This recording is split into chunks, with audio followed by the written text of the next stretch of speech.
SCC, the Bucks dominated the Chiefs at the Super Bowl. Is that good or bad for the hobby? And later, the crew discussed what it takes to build an online presence in the hobby community. Coming up now on SCC.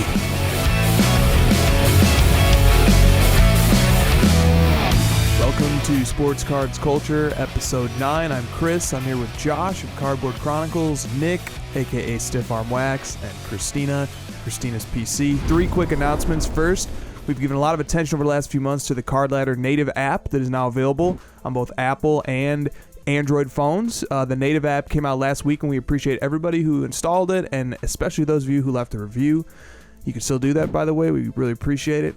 This week, Josh and Cole rolled out a gorgeous new user interface for the cardladder.com web application.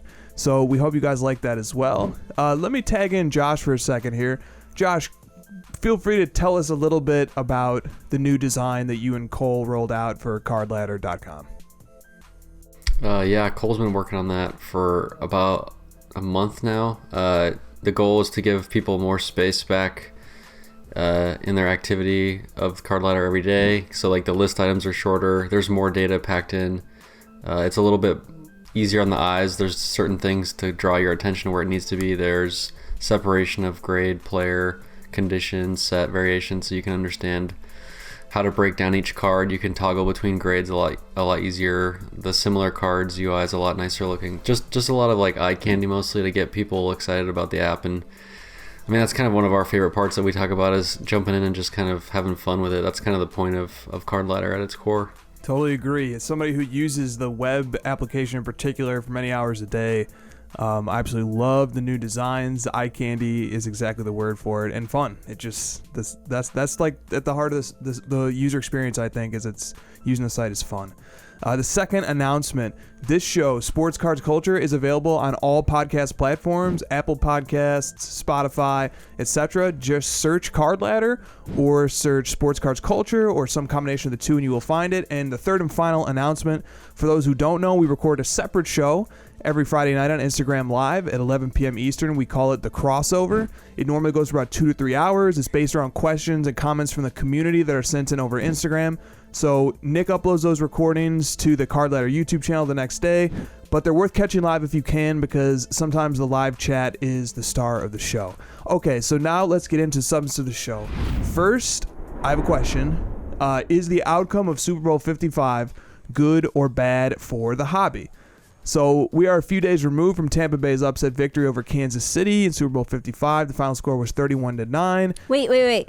31-9? Tom Brady almost as if someone notched his 7th Super Bowl ring. Dominated? Christina's prediction that the Bucks would DOM-inate. Brady is going to dominate, okay? Dominate. Put me on the record. DOM-inate. DOM-inate, because she couldn't spell the full word. True. I couldn't. I'm not going to lie. So, congratulations. It's a little bit early to start dissecting the immediate impact of this game on the sports card market, but we have seen some interesting data come into Card Ladder. Shawnee Mahomes, Brady, Kelsey, Gronk, etc. But let's give the market a little more time to settle before we try to identify any patterns or trends. So today, I want to kick off the show with that very simple question. Is the outcome of the Super Bowl good or bad for the hobby? Now, I know there are a lot of ways you can take this question. I'm pretty sure that what one person believes is good for the hobby, someone else might think it's bad for the hobby. So that means just that there isn't an objectively correct answer here. Okay, so with that caveat in place, I want us all to take a stab at this question, and I will throw it to Kristina first. Kristina, is the outcome of Super Bowl 55 good or bad for the hobby? Good.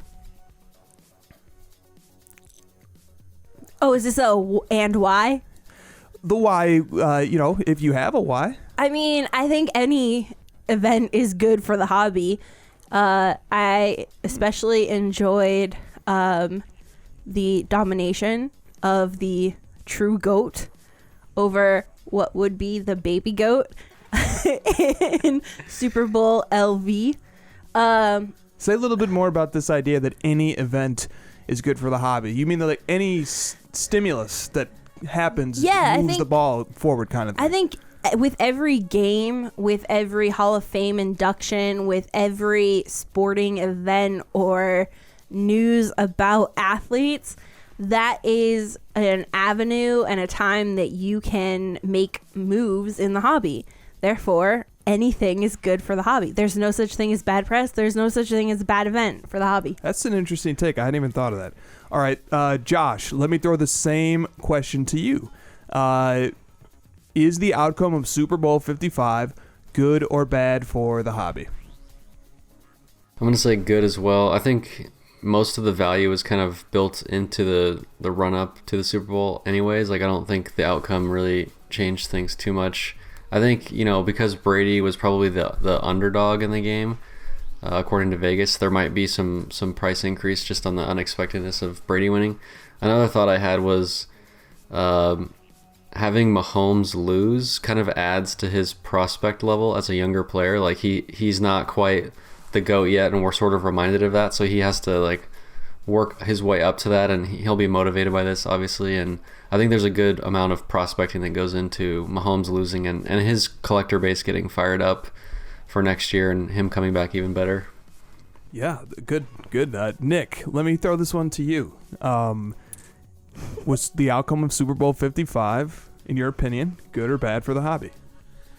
Yeah, I think it's good for the hobby. As long as, kind of to piggyback on what they've been saying, as long as, thank goodness, knock on wood, nobody got injured seriously, any outcome is a great, because when you present that question, I just think of like, okay, well, would it be better if Mahomes won or not? Like, that's the only, if the Chiefs won or if the Bucks won, and it's a win-win.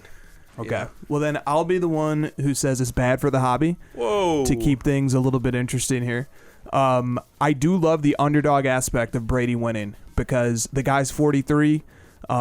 We all collect players of all different ages, types, sports, and when that underdog story happens like that, it really, sports fandom is all about hope, I think, and it just, hope springs eternal when something like that happens. So that was good. But the bad thing is that, man, the football card market could have really rode off into the sunset on the strength of like this, just head and shoulders above the rest, unchallenged, flawless superstar in Patrick Mahomes, who could go on to get 2, 3, 4, 5, Super Bowls and rattle them off. Maybe 6? Oh, wait, someone already did that? Oh, wait, 7? Oh, wait, someone just did that? Okay, but untarnished, no losses, doing it early, like flawless record type of stuff. No, that's boring. I mean, as soon as he got up there and he got to that level, we would all be bored with him. We would be like, I want to see him fail now.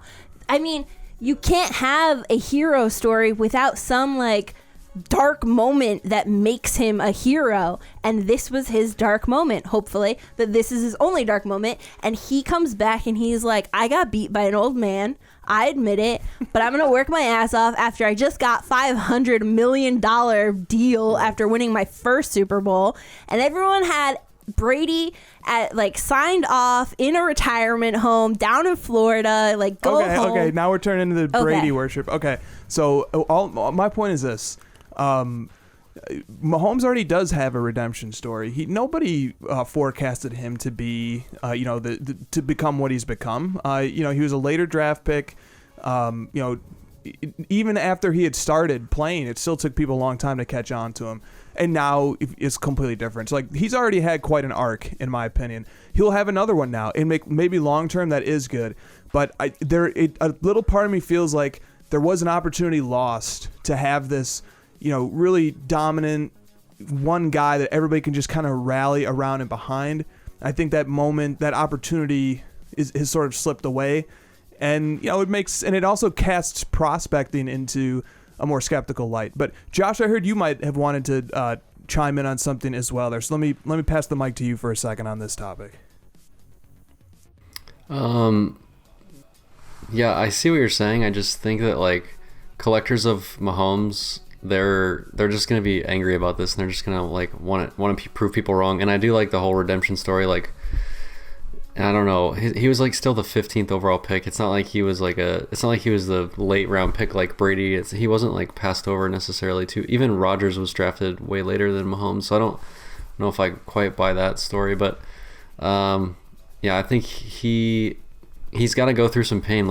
All the greats have done it, and this isn't even that much. It was clearly the offensive line was horrible. he was getting chased around all over the place. There's like video of him like completely sideways, still throwing a pass and hitting a receiver in the hands. It's like the guy still is unbelievable, and it wasn't like clearly like he didn't play great, but it wasn't his fault. It's true, although I've heard a lot of media narratives following the game that, say, had the gap between Mahomes and Brady been like 6 Super Bowls to 2, then you see a much clearer path to like GOAT conversation stuff for Mahomes. Now that the gap is 7 to 1, it just makes it seem a lot harder for Mahomes to get to that Brady level of GOATdom. Of course, we still have to see the next 15 years play themselves out, obviously. But I do agree. I think Mahomes will come out the better for this too. And the Chiefs are still the same team they were 2 weeks ago, except now they're going to have their offensive linemen coming back for next year. So certainly a lot to rally around for Mahomes collectors. But okay, a little bit more on this topic.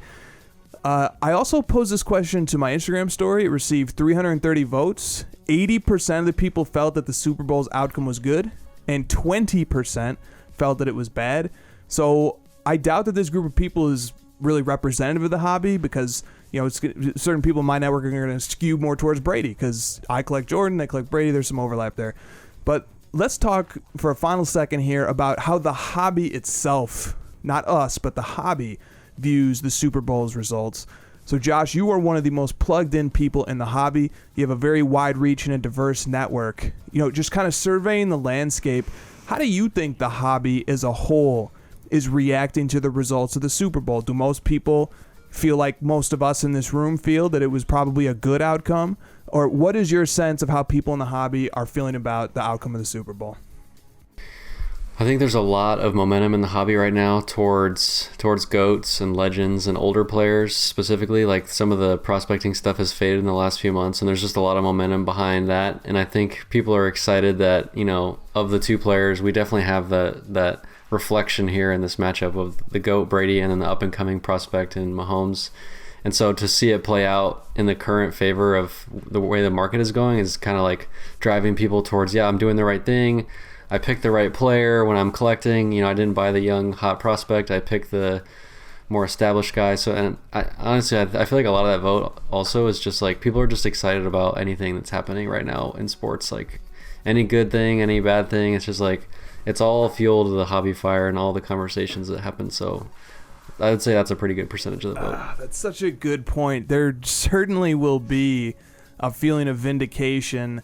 As you correctly point out, the zeitgeist right now, everybody is sort of settled on, stocking up and collecting cards of the GOATs. And then that decision, as I think you rightly point out, was validated by the outcome of this Super Bowl. So that's a really interesting twist there as well. The prospects sort of have taken 2 back-to-back losses now. First, the hobby sort of stopped focusing on them so much, and then, one of the all-time greats in football wins. Well, here's a hypothetical. If the prospect had won, would the hobby have swung back on the pendulum to go back to prospects and kind of halt on the GOATs for a little while? Josh is shaking his head no. What do you say about that, Jeff? Yeah, I just don't think the hobby moves that much in these events, these games. Like, it's just proven time and time again that events don't necessarily swing people's decisions over a career of a player, especially Brady. Like, if he had lost, if he hadn't even made the playoffs, I don't think too much would be affected. He's clearly going to get a boost just because of he's doing something no one's ever done at this age, and he's just like in this new stratosphere. But Brady was great regardless. Like, I posted that on my story, and Mahomes isn't terrible now, and Brady isn't like that much better than he was before. He's still Tom Brady. Totally. Okay. Coming up on Sports Cards Culture, how do you build an online presence in the sports card community?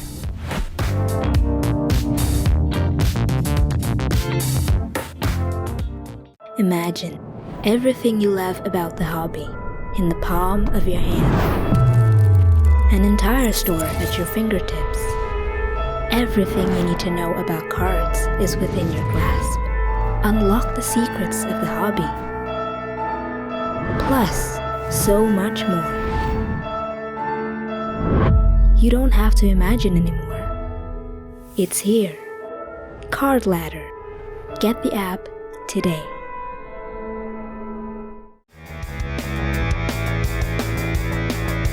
You're watching SCC, Sports, Cards, Culture. Keep up with the crew and follow them on all the socials. Plus, join Josh and Chris and sometimes special guest Kristina every Friday night on Instagram Live.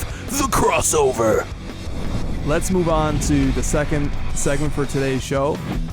Changing gears here. This one is about building an online presence in the hobby community.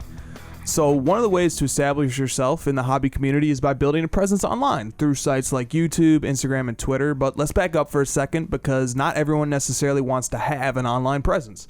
There are plenty of collectors who prefer to fly under the radar, and there are also some people who might not see a reason to try and build a presence online. Or maybe they do see a reason, but they feel like it's too much work. So let me start with this. Josh, you started from scratch back in 2016. You built up a significant following on YouTube and Instagram under the moniker Cardboard Chronicles. And to my knowledge, Cardboard Chronicles was the first show of its kind on YouTube, and in many ways kicked off the hobby content boom that continues to gain momentum to this day. And the show continues to set the bar high with your recent interviews with Ezra Levine, Bob Track, and Rob Go demonstrate.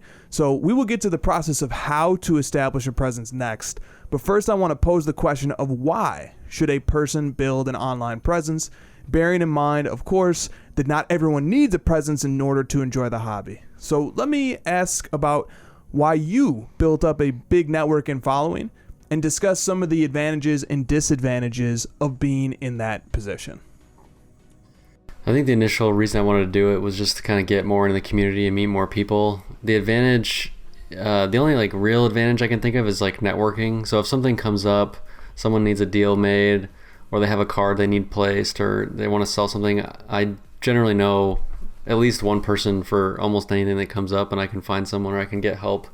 So it's pretty advantageous in those scenarios. You know, you can middleman deals and make some money, or you can, you know, find stuff you wouldn't have otherwise because people know who you are and stuff. But other than that, like, you know, I don't really see a huge need for people to rush out and have 20,000 followers. There's not really like a great end goal for having a lot of followers unless you have a plan to execute on it. So if your goal is to just get follower numbers, you know, you need to dig a little bit deeper on that. Well said. What about disadvantages of having a big presence? And anytime you say something, it matters, and people listen to it and criticize it and analyze it, and then people ask you questions constantly and are messaging you, and you know, talk about some of the other side of that coin as well. Yeah, I mean, you kind of mentioned them all, like getting messaged, you know, quite a bit for questions on like what do I buy and what's undervalued and stuff like that. That kind of stuff kind of drains on you a little bit just because there's so much of it. And yeah, like the people being overly critical of me in certain scenarios is, you know, it bothers me, but you know, as over time you just sort of get used to it and learn to just like ignore it. I'm sure, you know, guys like Gary and people that have millions of followers, it's like 10x amplified, 20x amplified. It's just like, at a certain point, you just have to make the decision to start ignoring it, or otherwise, like, you're just going to be dealing with it all day long. Definitely.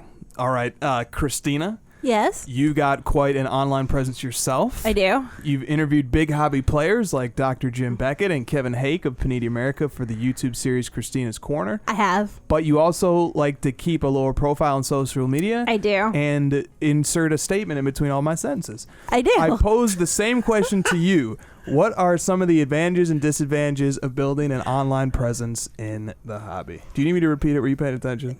You should probably repeat it. What are some of the advantages and disadvantages of building an online presence in the hobby? Well, I think you said it. Like, without having, no, I don't know. I really don't know. I put myself out there online, and sometimes people like it. Other people do not. People who don't like it, they can go watch or annoy someone else. They don't have to talk to me. I like that. That's fine. Know your lane and stick to it. I don't know. I don't like to post my PC online because I don't know. I think that it's very personal, right? Like personal collection. But it's hard to explain why I collect certain people, or certain cards. I'm very into the art of cards, so sometimes that doesn't translate, and art is very much in the eye of the beholder. So I don't want to get like bogged down into like my PC because of that. So I post a lot of boxes that I will rip. I never really post what I have ripped after I open the packs because I don't know. Okay, that's good. You're more of a private collector. I am. Yeah. Okay. If it wasn't for you, I probably wouldn't be online at all. That is true. I remember encouraging you to start the Kristina's Card Store Tour posts on Instagram. Yeah. Okay. I didn't really like it at first, but now I do. Okay. Because it's nice. It's like a nice little backlog of everything I've visited. Sure. Yeah. All right. Well, let's now talk to Josh about how to build an online presence. We won't even bother with you, I don't think. Josh, suppose someone is brand new to the hobby and would like to get involved in the online community. How do you recommend that they would go about building up a presence in the online community? And you can feel free to include things to do as well as things not to do. I think Kristina hit it on the head in her own way. She's basically saying, and this is, I'll sum it up for her. If you're gonna make content and you want followers, you have to do it your way. You have to talk about things you like. You can't fake it. You can't try to talk about topics you're not good at or you don't understand. You can't try to post stuff if you don't feel comfortable. It's really just like, I think that's what people respond to the best in the content game, is just like people who are authentic and they can just tell that's who you are. And I think that's what's, the best, that's kind of the best part about social media, is like you just kind of see who people are. And the other tidbit I pulled was when I was referencing like having higher numbers of followers isn't good, because like I get way more value out of fewer higher engaged people that I speak to. Like if I had 5 super strong friends, to relate it back to real life, if you had 5 super strong friends versus like 30 people you just knew of and you like were kind of friends with them, in your life you just get way more value out of the fewer stronger connections. So I think that applies to hobby content as well. I would be looking for those really high connected, high engagement people to be following your stuff instead of just trying to get these mass numbers. I would agree with that. I have about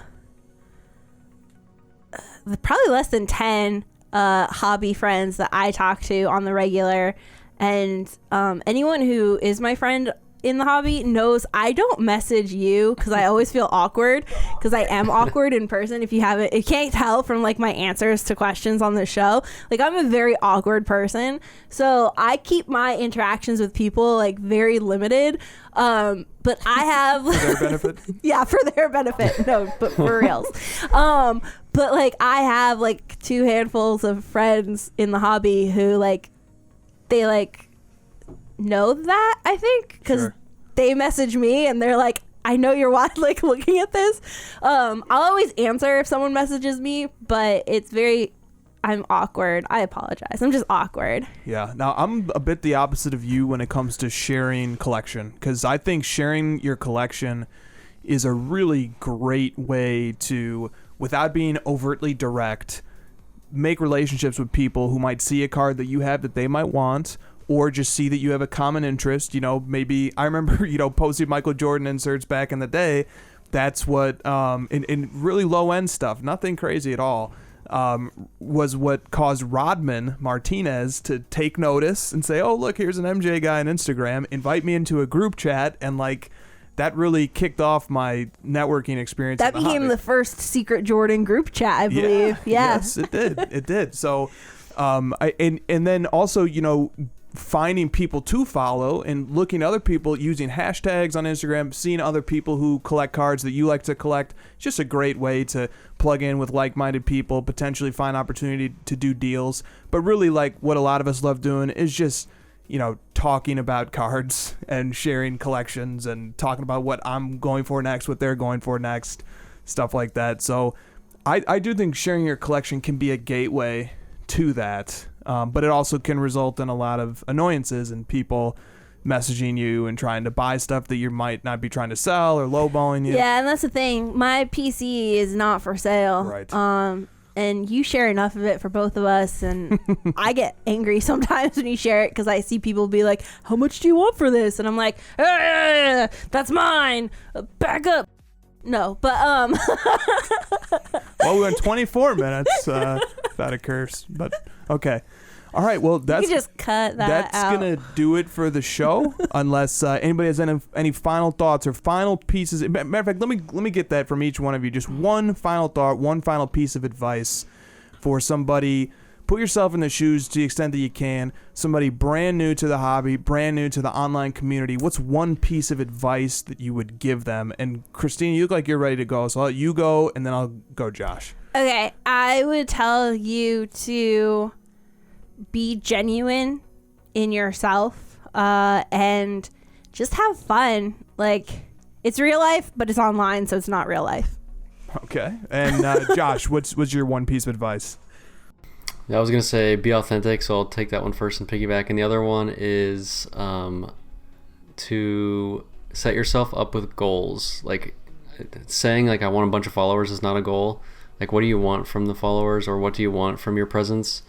And so setting up a goal to actually try to achieve, I think it can really get people off on the right foot. And setting that up beforehand, not just going into it trying to post a bunch of random stuff and trying to grab followers. I think you need to come up with like what's going to be your lane, what's the thing that you care about the most, what's your passion. I think Lamim is a great example of this. He stays focused in what he's doing. He has fun with it, clearly. It's something he's good at. He doesn't try to stray from it too much. And so it's a very consistent, concise. The followers that he has all are highly engaged with what he's doing because they know it's consistent and it's going to happen every day. That's so true. In a lot of ways, Lamim started an entire niche culture in the hobby of meme making. And now there's like all these meme accounts, and they're all taking their inspiration from Lamim because he just does it so well. And it's just so authentic to him. So I think that's awesome. So, all right. Wait, what's your final thought? Yeah, well, yeah. Oh, like a piece of advice? Like a Jerry Springer final thought? Yeah, you know, for me, I would get... No one Jerry got that. There you go. Finally, thank you. For me, it was, there's always like this big moment of truth when you first start. And are you going to be shy and just kind of like lurk in the shadows and be a little bit miserable? Or are you just going to put yourself out there and say, look, I have 5 followers and I follow 100 people. I don't care. I'm going to post my cards. I'm going to share them. I'm going to put hashtags on them, and I'm just going to start somewhere. That's my piece of advice, is just take the risk, put yourself out there. It can be hard to do, but take the risk, put yourself out there, share some of your cards, share some of your collection, start sharing some of your thoughts, share some of your content. You're going to bump your head. You're going to make mistakes. That's fine. Be humble, grow from it, learn from it. Take the first step, and everything else kind of is going to work itself out. So that would be my advice. All right, guys. That's going to do it for Sports Cards Culture, Episode 9. See you next week. Thanks for watching. Tell us in the comment section below what the crew should cover next week, and don't forget to subscribe. See you next time in SCC, Sports Cards Culture.